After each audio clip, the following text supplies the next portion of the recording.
기도하옵나이다. 아멘.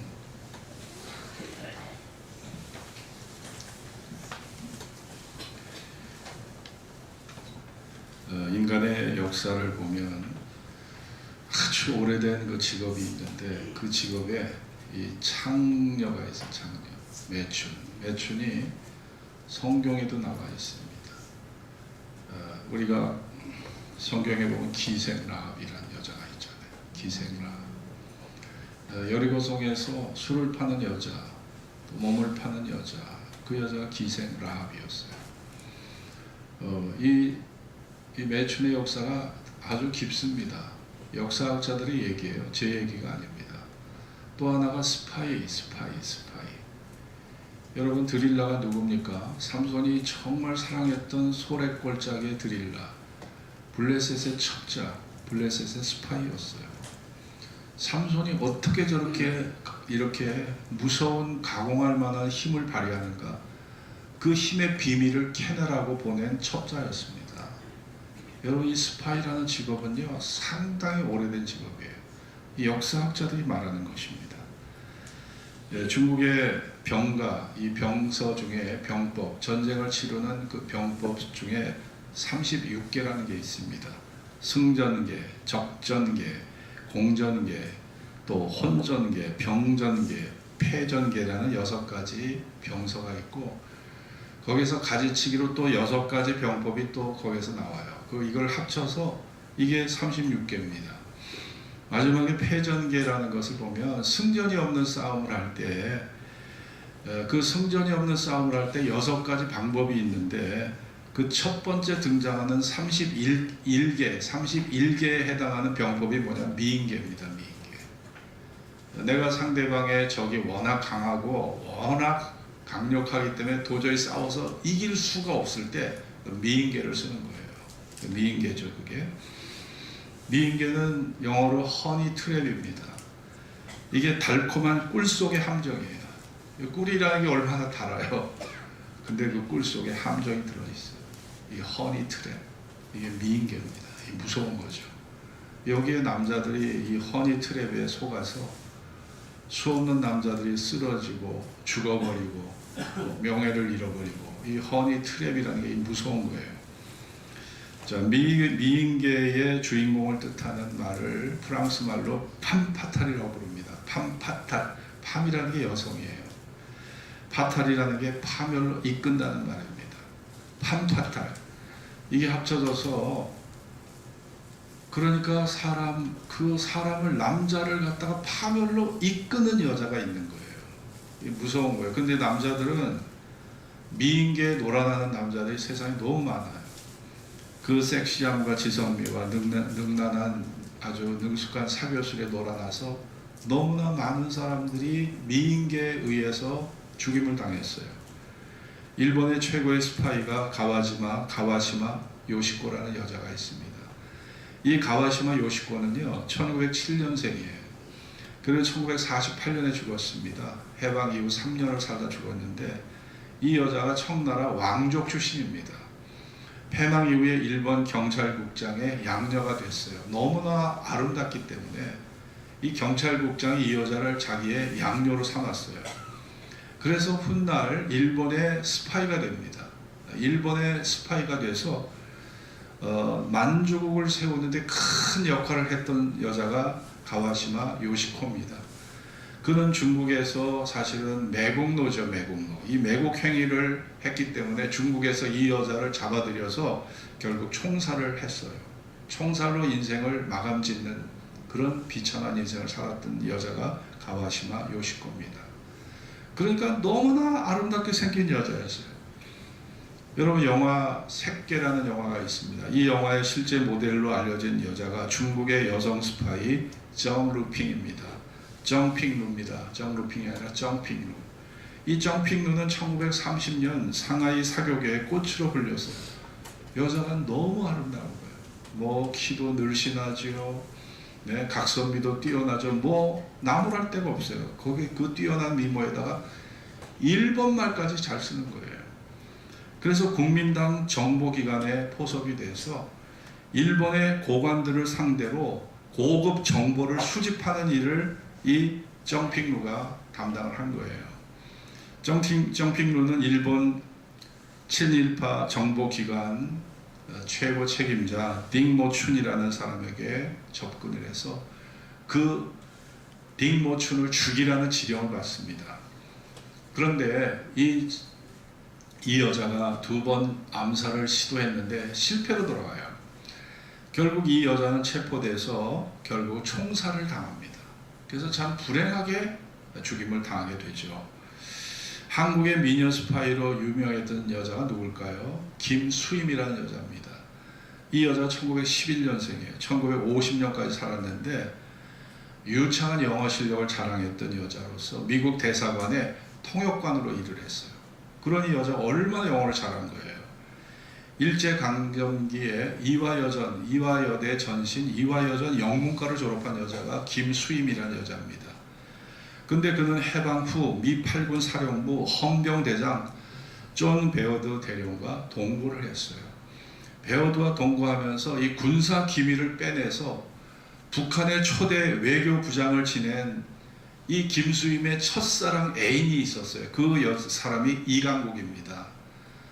이 존 베어드 대령에게 정보를 캐내서 자기의 첫사랑의 애인 이강국에게 미군 정보를 전달한 거예요. 그러다가 결국 김수임은 1950년 체포돼서 형장의 이슬로 사라집니다. 여러분, 우리가 이렇게 보면 스파이들은 참 불행한 최후를 보내는 경우가 허다합니다. 미녀 스파이의 대명사가 누굽니까? 네덜란드 출신의 무희 마타알입니다. 본명이 마르가레타 젤러라는 여자예요. 이 마르가레타 젤러는 마타알이라는 인도의 말을 썼는데 마타알이가 여명의 눈동자입니다. 여명의 눈동자. 그러니까 파리에서 이 여자가 댄서로 활약을 했어요. 그러면서 세상에 자기의 존재를 알리게 됐는데 파리 물랭 루즈라고 하는 이 환락가에서 아주 뇌세적인 스트립 댄스를 선보였던 여자가 바로 이 마타알입니다. 여러분, 이 마타알이는 아주 관능적인 그런 댄스를 추면서 사교의 꽃으로 주목을 받기 시작했어요. 이 매혹적인 미모를 이용해서 프랑스의 군부의 아주 고급 관리들, 정계 고위층의 사람들, 재계 인사들, 네덜란드 총리, 프로이센 황태장, 이런 유력 인사들 자신의 침대로 다 끌어들였어요. 그래가지고 정보를 수집하다가 이거를 독일에 넘겼습니다. 마타알이가 이런 여자였어요. 그런데 마타알이가 독일에게만 충성한 게 아니라 이 여자가 이중첩자였어요. 프랑스 측에 가담해서 프랑스의 스파이 활동을 한 거예요. 그러다가 제1차 세계대전이 한창이던 1917년 프랑스 정보기관에 이 여자가 이중첩자라는 게 발각되면서 결국은 프랑스 정보기관에 발각돼서 반역죄로 체포돼서 이 여자가 죽어버립니다. 여러분, 우리가 춘추 전국시대에 보면 서시라는 여자가 있어요. 서시. 중국 역사상 최초의 미녀 스파이로 통하는 여자가 바로 서시입니다. 서시의 이름 앞에는 항상 치머라는 말이 들어가요. 치머가 뭘까요? 이 치머라는 말은 물고기가 강물에 비친 그녀의 아름다운 모습에 취해서 헤엄치는 것을 잊고 점점 강바닥 밑으로 가라앉았을 때 일어나는 이름을 치머라고 합니다. 아니, 고기가 강물에 비친 그녀의 아름다움이 얼마나 황홀했으면, 아니, 물고기가 헤엄을 치다가 헤엄을 못 치고 물 밑으로 가라앉았대요. 그래서 서시의 앞에 항상 치머라는 말이 붙은 거예요. 물고기도 가라앉는데요, 그 아름다움에 반해서. 그러니 여자가 얼마나 아름다워요. 이 춘추 전국 시대 때 월나라 왕이 구천이었습니다. 이 구천이 이웃나라 오나라를 점령할 그러한 기회를 엿보고 있었는데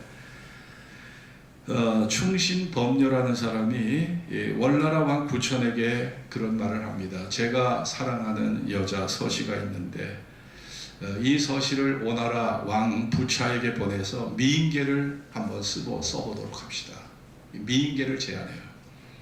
여러분, 경국지색이란 말이 있어요. 나라를 기울어지게 할 만큼의 미모를 갖춘 여자를 우리가 경국지색이라고 합니다. 아니, 여자의 아름다움으로 그 나라가 기울어요. 양귀비 같은 여자 때문에 당현종이 정사를 제대로 못 보고 있다가 결국은 나라가 망했잖아요. 이 경국지색이란 말이 그런 거예요. 그 여자의 마음이 여자의 외모가 남자를 홀려버리면 뭐 정치고 경제고 나라고 다 망하는 거예요. 그래서 경국지색이란 말이 나왔는데 서씨가 오나라 왕 부차에게 보내져요. 그 틈을 타서 구천은요, 월나라의 왕 구천이 오나라를 쳐들어갑니다. 서씨의 미색에 빠져 정치를 태만히 한 그 오나라 부차는 결국 구천에 의해서 살해당하고 오나라가 멸망하게 되는 거예요. 여러분, 이것이 우리 세계 역사입니다. 그러니까 유혹이라는 거, 유혹. 여러분, 인간은 육체를 갖고 있어요. 그래서 육신의 정욕, 안목의 정욕, 이생의 자랑에 지배를 받게 돼요. 그 감각적인 것에 지배를 받고 그 유혹을 받는 거예요. 남자도 그렇고 여자도 그렇습니다. 그 유혹에 빠지면 이렇게 가정이 망해요. 네? 사업이 망합니다. 나라까지 망할 수 있는 거예요. 자, 이게 유혹이라는 거예요. 근데 그 유혹이라는 것은 너무나 아름답게, 네? 너무 아름답게 꿀처럼 우리에게 달콤하게 다가오기 때문에 미처 우리가 이것을 유혹이라고 알아차리지 못해요. 아니, 삼손이 드릴라가 블레셋 첩자라는 것을 알았다면 가까이 했겠어요? 사랑했겠습니까? 근데 드릴라가 블레셋 첩자라는 것을 몰랐기 때문에 그녀와 정분을 맺다가 눈이 뽑히고 맷돌을 갈아야 되는, 맷돌을 돌려야 되는 비참한 신세로 그렇게 타락하게 되잖아요. 여러분, 우리가 세상의 유혹이라는 것은 이런 것입니다. 내가 알아차리지를 못해요.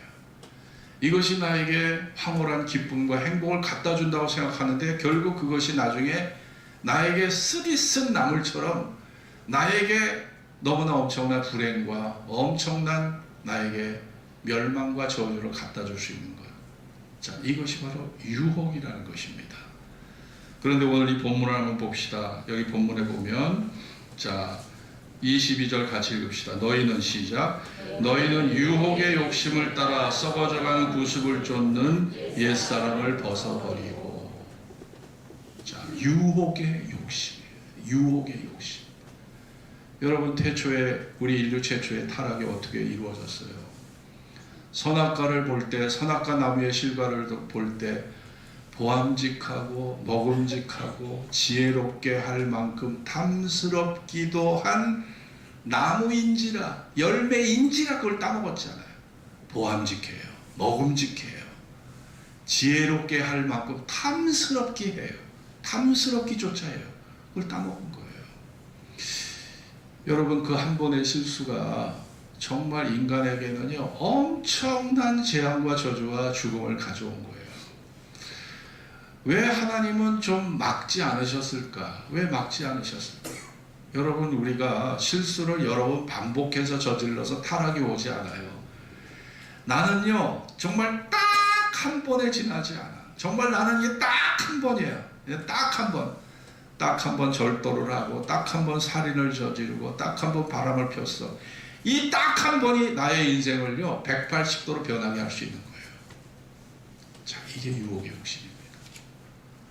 여러 번 실수를 해서, 내가 여러 번 실수를 해서 여러 번 죄를 범했기 때문에 그래서 타락이 오는 게 아니에요. 딱 한 번, 이게 유혹인지 이게 사실인지도 모르고 헷갈리는 상황에서 실수한 게 나에게 엄청난 운명을 바뀌게 한다는 거예요.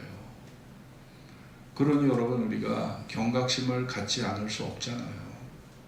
요즘에 뭐 스미싱 피해를 당하고 보이스피싱 피해를 당하는 사람들, 그 딱 한 번의 실수로 뭐 어떤 사람은 의사인데 15억을 날려서 15억을 내 평생 20년 30년 동안 벌어온 거 그 병원에서 환자 돌보는 일이 어디 쉬운 일입니까? 그 10년 동안 벌은 수입을 그냥 한순간에 보이스피싱으로 그냥 한순간에 날려요. 야, 그러니 여러분, 우리가 살아가는 세상에 뭐 제가 일일이 열거하지 않아도 이런 일들은요 무수히 많아요. 매일 벌어져요. 매일 벌어져요. 매일 벌어지는 일들입니다. 우리나라 2022년도 자살자가 12,000명이에요. 교통사고보다 2배가 많습니다. 그 자살자 중에 많은 사람들이 주식 실패자, 보이스피싱 실패자, 사랑 실패자, 사회 적응을 못하는 이런 적응이 어려워서 적응 불능자들, 여러분 그런 사람들이 다 피해를 보는 거예요. 우리가 돈만 잃는 게 아닙니다. 돈만 잃는 게 아니라 여러분 우리가 물질의 피해를 당하죠. 사기를 당하죠. 목숨까지 날리는 거예요. 그런 여러분 우리가 어떻게 조심하지 않고 인생을 살 수 있습니까? 그런데 문제는 우리에게는 충분한 통찰력이 부족하다는 거예요. 시험을 당하고서야 그때 느껴. 네? 우리가 유혹을 받고 이미 깊은 자리에 들어가서야 야, 내가 잘못 선택하구나. 그제서야 느낀단 말이에요. 그러니까 우리가 하나님 앞에 내 영혼을 위해서, 내 인생과 내 가정을 위해서 기도하지 않을 수가 없는 겁니다. 왜냐? 우리는 죄보다 크지 못해요. 마귀의 사단의 시험보다 우리는 크지 못해요. 세상의 권세보다 크지 못해요. 우리는 죽음의 권세보다 우리는 크지 못해요. 능력이 부족해요. 그런데 정말 죄를 이기고 사단의 시험을 이기시고 죽음을 이기시고 세상의 권세를 이기신 분은 예수 한 사람밖에 없어요. 역사상에. 그 모든 권세, 모든 시험, 모든 유혹을 이기신 분은 예수 한 사람밖에 없어요. 그러니 여러분 우리가 주님에게 내 존재를 맡기고 시험에 들지 않도록 깨어 기도할 수밖에 없는 겁니다. 여러분 어떻게 기도 없이 인생을 살 수 있나요? 어떻게 기도 없이 인생을 살 수 있나요? 여러분의 판단력과 통찰력과 여러분의 그동안의 경력과 여러분의 모든 경험이 출중하다고 해도 여러분 우리가 99번 잘하다가 한 번의 실수로 회사가 망할 수 있고 한 번의 실수로 잘못된 사람 만나면 서시 같은 여자 만나면 여러분 우리가 한 번으로 그냥 KO 당하는 거예요. 한 번으로 그냥 우리 인생이 망하는 겁니다. 그러니 여러분 빌리 그레엄 목사님이 미국의 위대한 전도자고 한국에 또 오셔서 전도 활동을 하신 분인데 이분이 목사로서 전도자로서 정말 이기기 어려웠던 3가지 유혹이 있었대요. 그 유혹은 뭐냐면 첫째, 상원 의원에 출마해달라는 공화당의 제안을 받았을 때 아니 나는 정치인이 아닌데 상원 의원으로 출마해달라 이런 정치적 제안을 받았을 때 야, 이 유혹을 뿌리치기가 어려웠었대요. 왜냐 자기도 명예심이라는 게 있고 사람들에게 정치적인 권세를 부리고 싶은 욕구가 있었기 때문에 이 유혹을 떨쳐내기가 매우 어려웠다고 합니다. 또 하나는 공화당의 부통령으로 출마해달라는 권유를 받았다고 합니다. 빌리 그레엄이 전도자인데 공화당 부통령, 그러니까 대통령의 런닝메이트로 출마해달라는 제안을 받았을 때 야, 그 솔깃한 제안을 떨쳐버리기가 어려웠대요. 또 하나는 가장 강력한 제안은 미국의 한 재벌이 자신이 모든 비용을 댈 테니까 세계에서 가장 이상적인 미션 스쿨을 세워달라. 자기가 모든 비용을 대겠다. 이런 제안을 받았다고 합니다. 그런데 그럴싸한 모든 이유가 있었지만 빌리 그레엄은 이 3가지 제안을 다 거절했다는 거예요. 왜냐? 나는 복음을 전하는 전도자지. 나는 정치를 하는 정치인도 아니고 사업을 하는 사업가도 아니고 내가 누구를 교육해본 교육자도 아닌데 내가 생소한 일에 가담해서 경험도 없는 생소한 일에 가담해서 내가 지금까지 사명으로 알고 살아왔던 이 전도자의 사명을 내가 버리고 다른 일을 한다는 것은 이거는 하나님의 뜻에 맞지 않다고 생각했기 때문에 단호하게 세 가지 유혹을 거절했다는 거예요. 참 쉽지 않은 거죠. 그러니까 빌리 그레이엄은 지금까지 위대한 전도자로 남을 수 있었던 겁니다. 그가 정치판에 뛰어들고 부통령이 되었고 교육사업에 뛰어들었다면 지금의 빌리 그레이엄은 될 수 없었을 거예요. 여러분, 내 존재를 지키고 내 인격을 지키고 내 사명을 지키는 일이 어디 그렇게 쉬울까요? 어디 그렇게 쉬운 일일까요? 쉽지 않은 겁니다. 이런 유혹이 수없이 우리에게 다가오기 때문이죠. 영국의 유명한 극작가 오스카 와일드가 그날 이후라는 글을 썼어요. 이 글은 예수님 부활 이후에 갈릴리에서 예수님이 나타나셔서 이야기가 이제 전개가 됩니다. 예수님이 사람으로 나타나셔서 사람들이 미처 예수님을 알아보지 못하는데 예수님은 그 부활의 모습을 가지시고 자기가 고쳐주셨던 그 사람들을 찾아 나섭니다. 첫 번째 보니까 폐인이 돼서 손발을 막 떨고 있어요. 손발을 떨고 있는 사람을 가까이서 보니까 바디메오야. 소경 바디메오.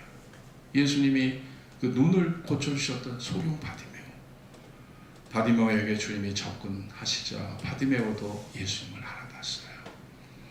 여리고에서 내 눈을 고쳐달라고 소리 질렀던 사람이 바디메오입니다.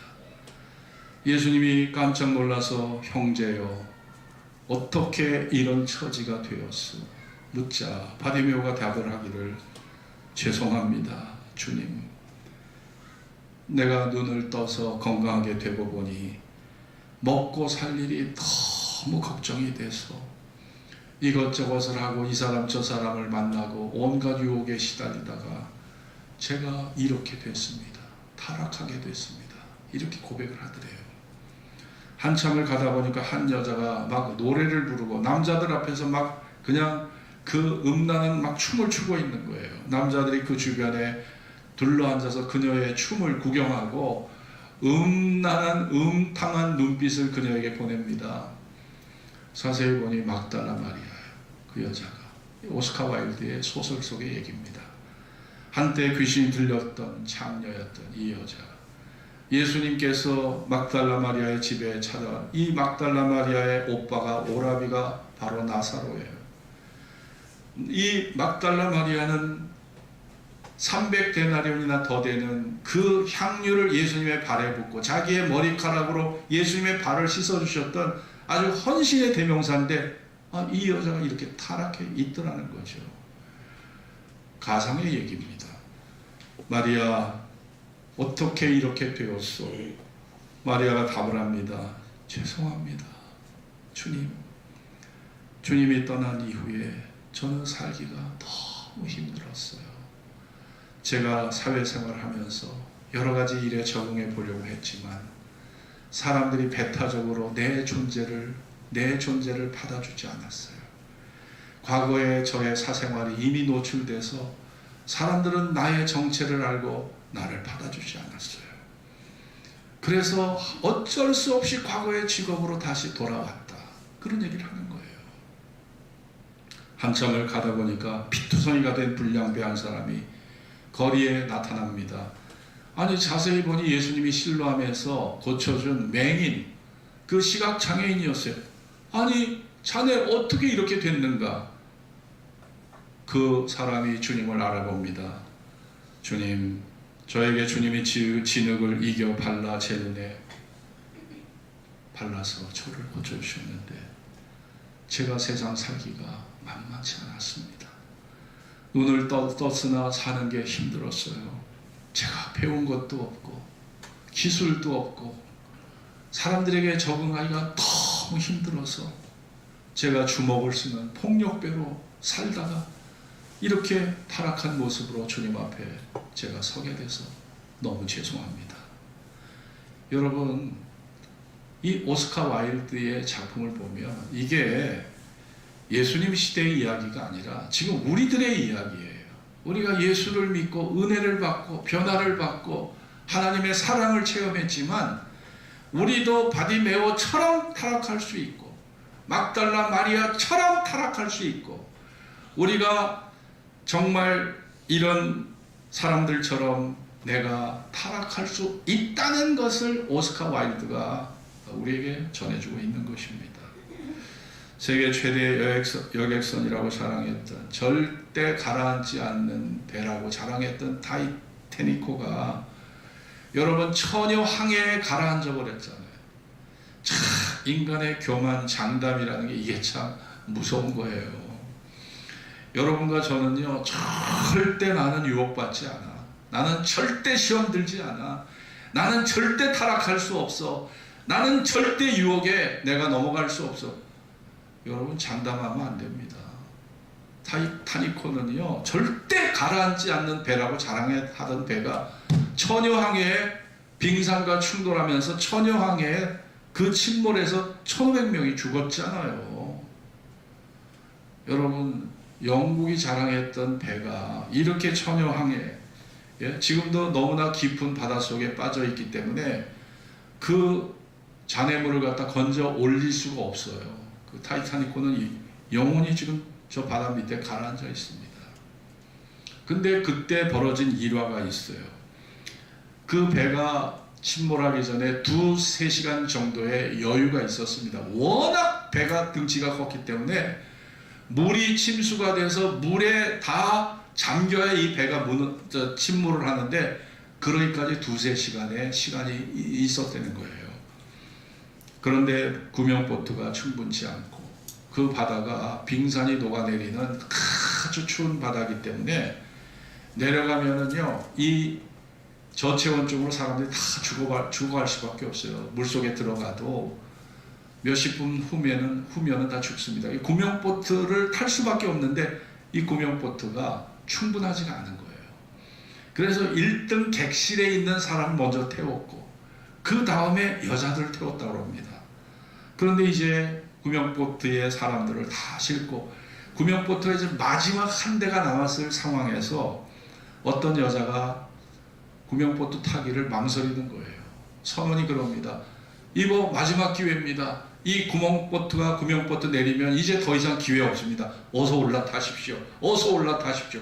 이 여자가 하는 말이 자기 객실에다가 뉴욕으로 가져갈 보석 상자를 놓고 왔다는 거예요.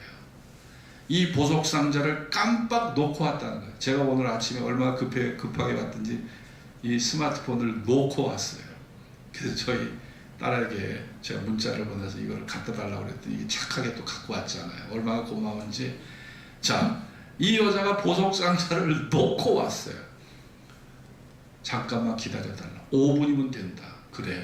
선원이 말합니다. 그럼 딱 5분입니다. 5분 후에는 이 보트는 내려지고 당신은 침몰하는 배와 같이 운명을 같이 해야 되니 그 점만 알고 계십시오. 그런데 이 여자가 5분이 지나도 안 와. 10분이 지나도 안 와. 20분까지 기다렸는데 안 와. 결국 그 구명부터 내려지고 이 여자는 결국 침몰하는 배와 같이 운명을 같이 하게 됐는데, 나중에 사연을 알고 보니까 이 여자가 자기 보석 상자만 딱 들고 나왔으면은 딱 5분 안에 도착하는 거였어요. 그런데 오다 보니까 폐물을 여기저기에서 폐물이 땅바닥에 널려 있는 거예요.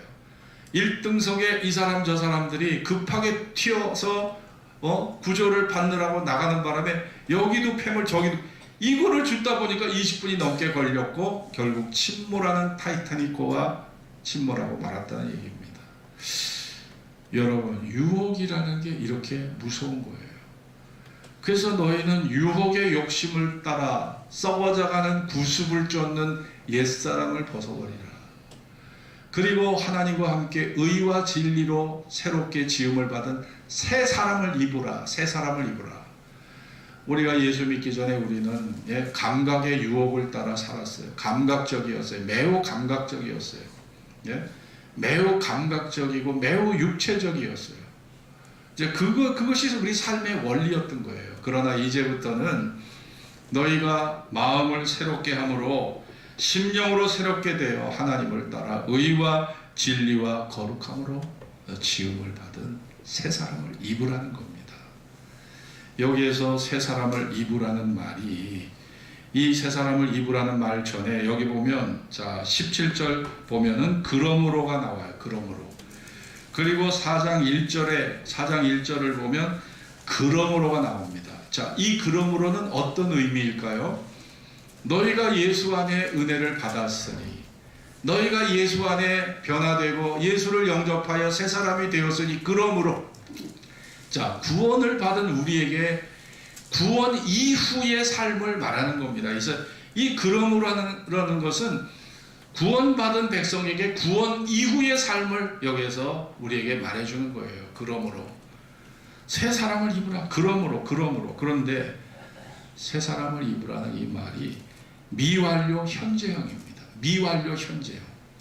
자, 어느 한 시점에서 우리 경건이나 우리의 신앙의 삶이, 신앙의 완성이 어느 한 시점에서 완성되는 게 아니라는 거예요. 이 새 사람을 입으라는 말은 미완료 현재형입니다.